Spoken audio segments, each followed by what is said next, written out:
ugu yaraan 12 qof ayaa ku geeriyooday weerar ay al-shabaab ku qaadeen deegaanka Gariley oo u dhaxeeya magaalooyinka Garbahaare iyo Ceelwaaq halkaas oo ceel laga qodayay dagaalamayaasha al-shabaab ayaa gubay gaarigii riigaha ee ceelka qodayay iyo dhammaan agabkii yaala goobta sidoo kale al-shabaab waxay gubeen injineerkii waday howsha qodida ceelka sida uu sheegay gudoomiyaha deegaankaasi Maxamuud Cabdulle Warsame gudoomiye Warsame ayaa hoosta ka xariiqay in ciidankii shabaabka ah ee weerarka soo qaaday laga dilay 6 dagaalame kadib markii ay la dagaalameen ciidamada daraawiishta Jubbaland nabadiidkii dadkan cadowgiisa ahaa ceelasha ka dumin jiray hiiraan ka dumin jiray oo aad og tahay yaa shacabkii Gariley oo aan wax halbiyada aan lahayn markii koobaad oo nasiib u helay noqota oo injoo u qoday noqoto oo meesha ugu oonka badan dunida dhan markii la qiimeeyo oo roob uu gacmaha aan biyo kala aan haysan shacabkii oo ceel qodanayay soo weerareen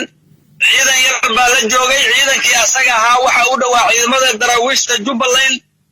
ciidankii asaga ahaa oo dagaalkii aan goobtii wali aan ka bixin ciidamadii soo gaareen dadkii shacabka ahaa oo meesha joogo ceelka raggii qodayay oo kambarigaas watay oo shaqaalaha ka ahaa iyo labaha haween oo kuwa raashinka u kariya iyo shacab reer Gariley adiga dad markii la isku daro 12 ruuxa oo laba dumar ka yihiin iyo meesha iyada ay isku dileen ujeedkana waxa weeye saddex u heli kartaan oo macnihiina iska ahaada aan iska kiinduleysana qodobka waa midkaas asaga ciidamada nabadgelyada yaa markii ciidankii meesha iskood gareynayay soo garabsiiyay iyagana kulay meesha waxaan hadda ku aragnay waa 6 ruux oo iyagii meesha looga reebay ilaa hadda taana baasi iyo ciidamadii daraawiishta Jubbaland ay kula sii maqan yihiin deegaanka waxa weeye waa gobolka Gada koonfurta wuxuu daris leeyahay xuduudda Kenya ku yaala oo wajeer buu qorax u dhac iyo wuxuu kala yahay 3 kiiloomitir buu u jiraa xuduuddaas iyadaana wuxuu daris kala yahay Jubbada hoose qorax ka soo baxana wuxuu daris kala yahay oo xuduud hadana wadaagnaa Jubbada dhexe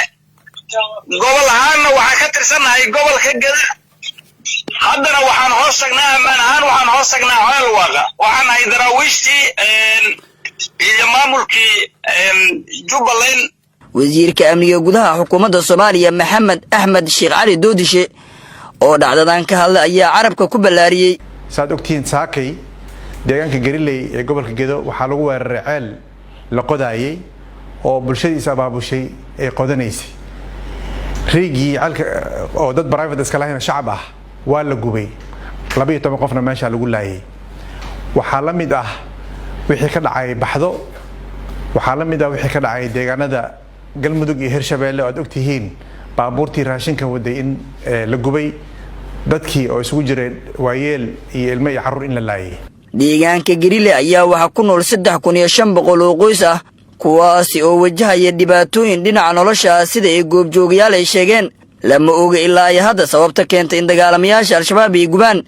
ceelbiyoodka laga qodayo deegaanka Gariley ee gobolka Gado